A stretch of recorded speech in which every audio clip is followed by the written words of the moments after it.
A very good morning. I'm Dr. B.M. Rao, Physics and Electronics, Geetham School of Science, Hyderabad. Welcoming you all for today's talk of the 9th research circles on heliosphere to biosphere, the mysterious cycle. First of all, let me thank School of Science, Geetham, Hyderabad to initiate this wonderful platform of research circles and inculcating research culture among the faculty and scholars. Heliosphere is the Sun's magnetosphere which shields the solar system and the planets from galactic cosmic radiation, and biosphere is the sphere of life on our planet Earth. In this talk, I would like to present before you an insight into the mysterious interconnection between these two disconnected entities via the even more mysteriously seeming solar activity.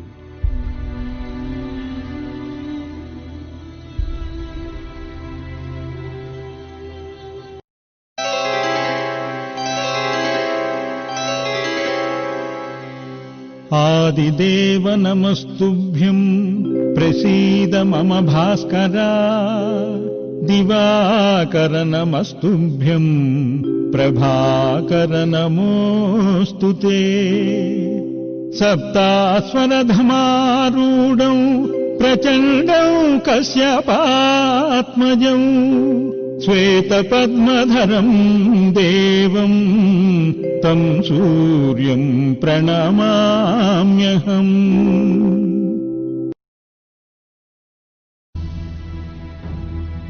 Since the ancient times of Vedic culture, Sun has been worshipped as the Pratyaksha Devata, meaning the visible deity, and as a source of light and as a savior of life for the entire world.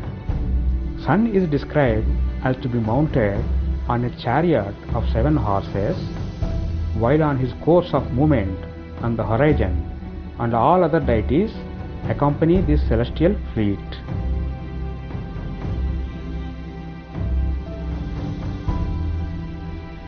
Scientific explorations took place since 1930s by Hans Bethe and many others revealed the Sun as a massive nuclear fusion power plant. Every second of every day, it converts about 600 million tons of hydrogen into helium. Mass defect of this fusion reaction results in about 4 million tons of matter converted into energy every second. A very small fraction of this energy is used to drive the whole life on Earth. Unlike the Earth, Sun is not a rigid body and hence tends to rotate with differential velocity. At the equator, it takes about 25 days to complete a rotation, while at the poles it takes about 35 days, making up an average of 27 Earth days to complete one rotation. The core of the Sun also rotates faster than the outer layers.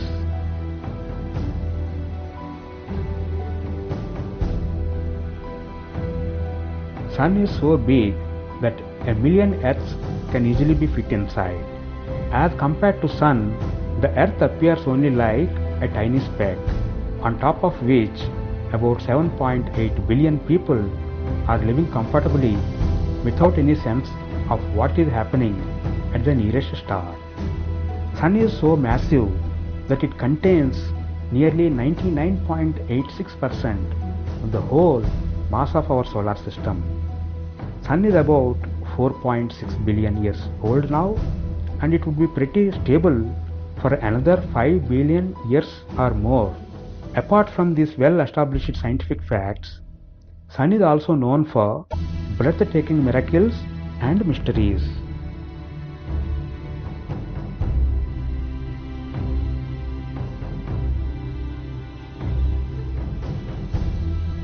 With our naked eyes, it is very difficult and often dangerous to stare at the Sun, as its intense ultraviolet radiation can easily damage the retina inside.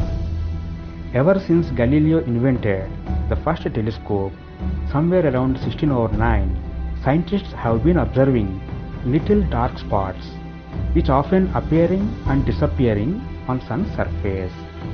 These little dark spots are popularly known as sunspots.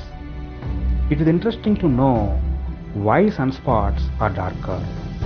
Sunspots appear darker because they are relatively cooler as compared to their surrounding surface. But sunspots need not be so darker as you may think. The sun's average surface temperature is around 5700 Kelvin and the sunspots have a temperature around 3800 Kelvin. This means sunspots are not perfectly dark, but for your imagination, they appear at the intensity levels of a bright moon.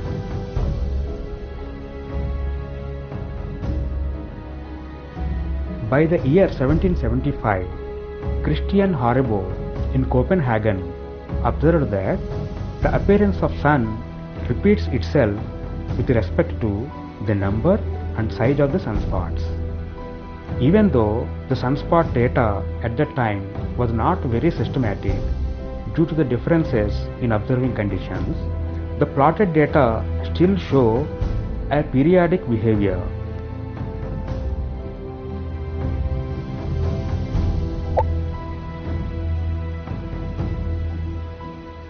In the 19th century, Rudolf Wolf tracked the sunspot observations right back to 1745 and were put together in a normalized numbering system that is still in use today as the Wolf number, Rudolf number or Zurich number.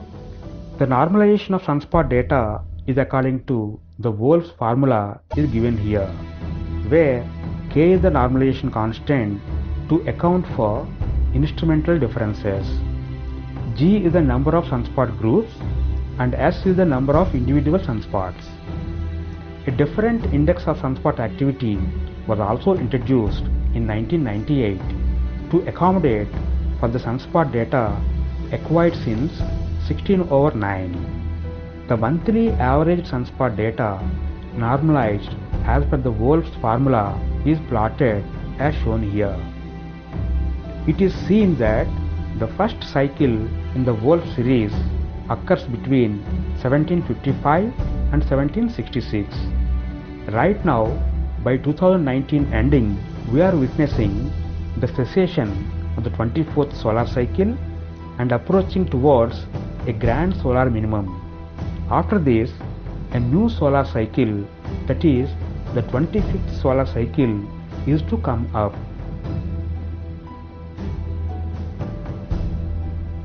Upon this big surprise, the scientific community got obsessed with what causes these periodic black spots and whether they have any consequences on the sun's output energy. Some models have been proposed to account for the evolution of sunspot cycle, but there is no proper scientific evidence for any of such models. Frankly speaking, no one on this planet knows exactly why sunspots are occurring. Sunspot sizes will be different. Some of them may be of about few kilometers wide and some others may be a few thousand kilometers in size. This means some of the sunspots may appear bigger than our home planet. In search of finding answers, people started working seriously and some works showed success in finding clues on the nature of sunspots. But the intriguing quest of the scientific community is still remained as it is.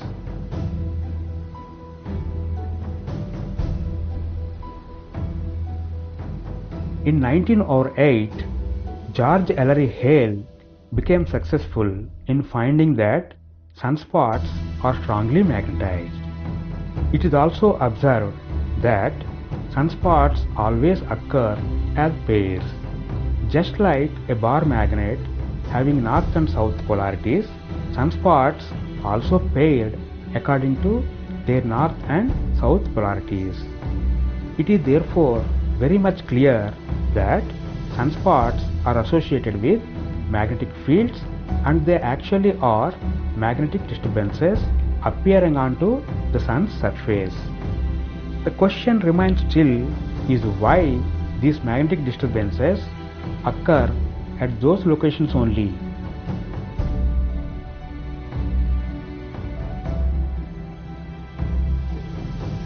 Modern scientific explorations revealed Sun as a massive spinning globe in a state of extremely hot ionized gas called plasma.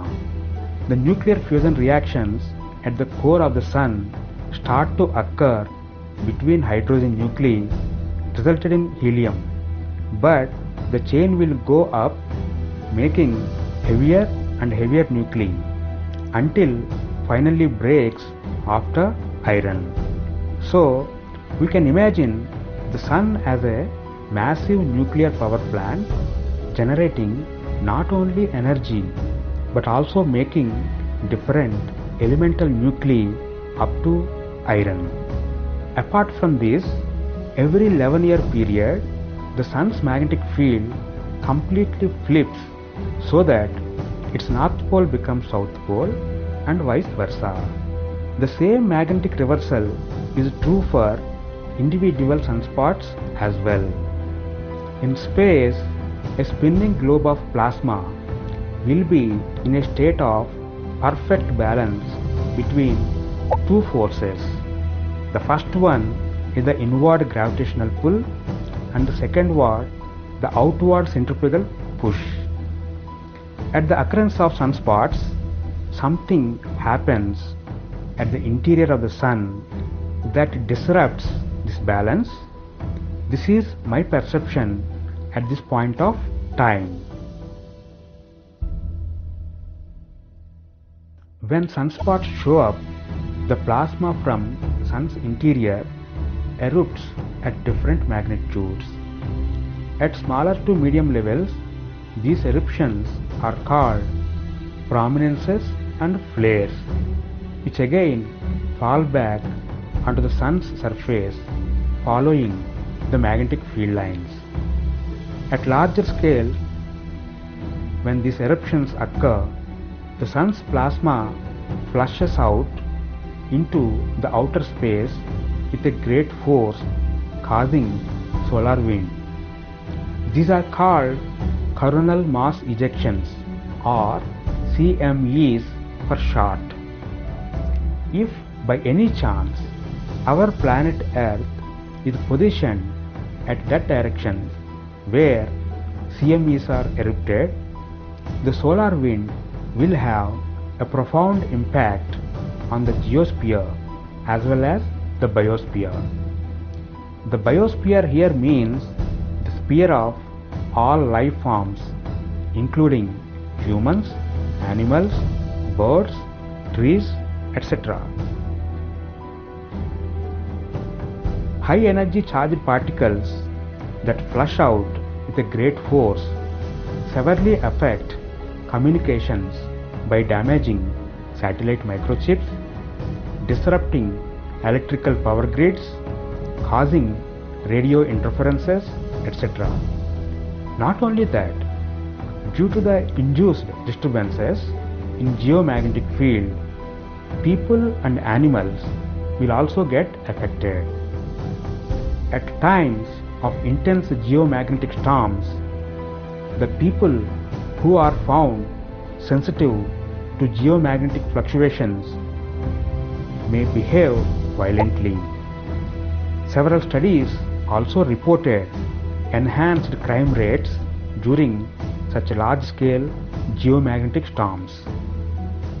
The highly energetic charged particles of the solar wind, however, could not enter simply into the Earth's atmosphere at the equatorial regions due to the presence of an equally strong geomagnetic field which obstructs their intrusion. Due to the Lorentz force acted on these moving charged particles, they take a helical path along the geomagnetic field lines which land ultimately on the Earth's magnetic poles. When these highly energetic charged particles enter into the Earth's atmosphere, they interact with atmospheric gas molecules, and the interaction results in a gigantic display of colors. What they are popularly known as polar lights. As northern lights, also known as aurora borealis if occurs around the North Pole, or southern lights, also known as aurora australis if occur around the South Pole. So, whenever polar lights are seen, it simply alerts us about the occurrence of CMEs and the presence of solar wind. It takes around 2 to 3 days time the solar wind presence can be seen on the Earth's atmosphere.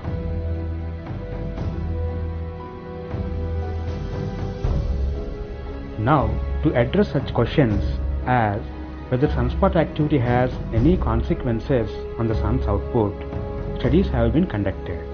Such studies are also often important to eliminate the fears created similar to doomsday prophecies among the general public, including scientific community. This particular study reports the insolation changes onto the Earth's atmosphere associated with solar activity on a monthly basis over the last 40 years. We can see a very good correlation between the sunspot number and the insolation. But as compared to how much insolation we are getting on an average, this change is very much insignificant. The maximum solar forcing corresponds to sunspot activity is limited to within 0.25 watts per meter square as compared to the average insolation of around 1300 watts per meter square. So, there is no need to worry much about the decrease of solar insolation with increasing solar activity.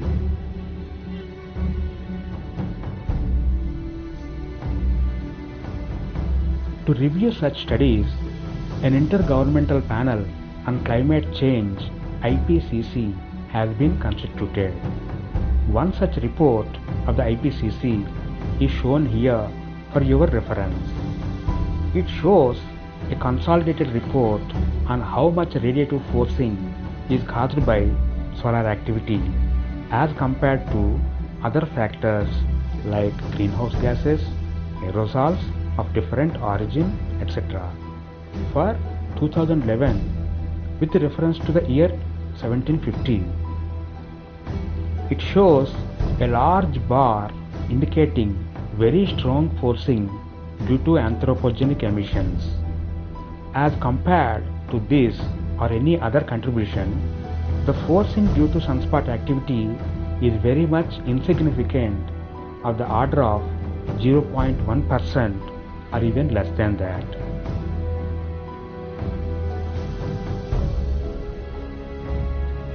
The real mystery associated with the sunspot cycle is yet to be revealed.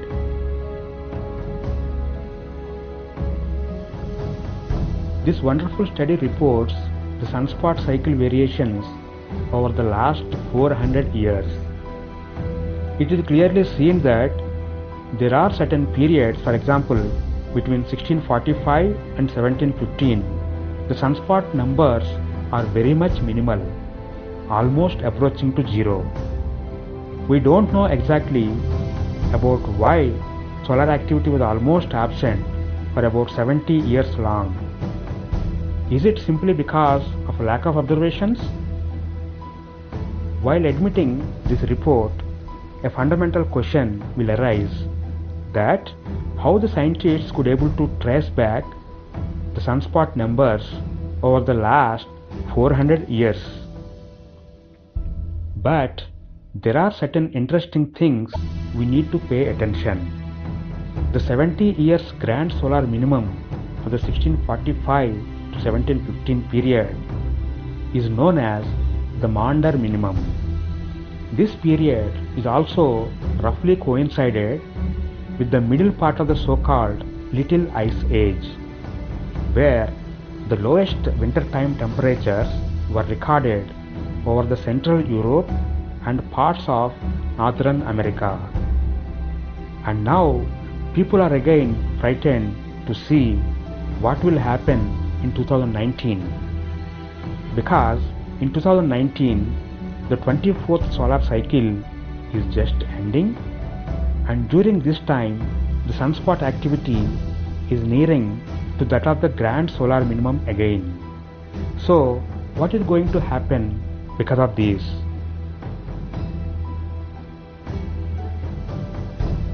This is of course true. Systematic observations were available for the Maunder minimum as well. Many solar observatories are there worldwide, and in India also 2 observatories located, one in Udaipur and the other in Kerala. Sunspot data can also be obtained from web portals maintained by NASA. Daily or monthly sunspot data is also made available for the last 400 years.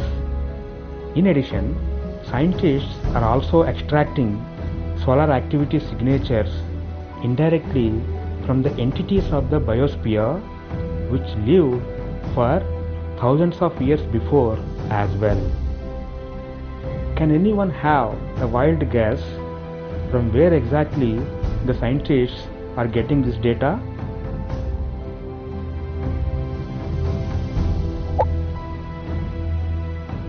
Scientists are able to retrieve solar activity data from the fragments of trees that lived for thousands of years. It is very much surprising but amazingly true. Signatures of solar activity are recorded in tree rings.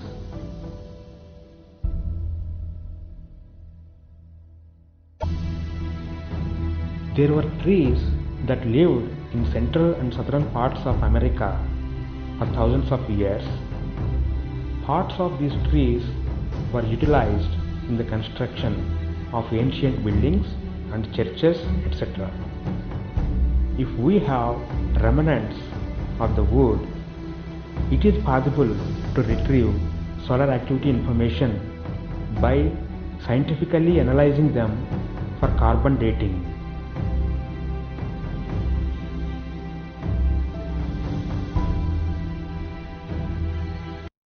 The analysis of radiocarbon isotope C14 in a dated tree ring series revealed the recorded signatures of solar activity. The key here is in both solar as well as cosmic ray activities. The solar and cosmic ray activities are in fact anti-correlated with each other. This means that when the sun is very much active in terms of sunspot numbers, the cosmic ray incidence on the Earth's atmosphere is almost zero. On the other hand, if the sun is quiet with solar activity is at minimum, cosmic ray incidence will be maximum. The heightened cosmic ray incidence on the atmosphere favors enhanced production of the radiocarbon isotope C14 and will be subsequently deposited in various life forms which lived at that time.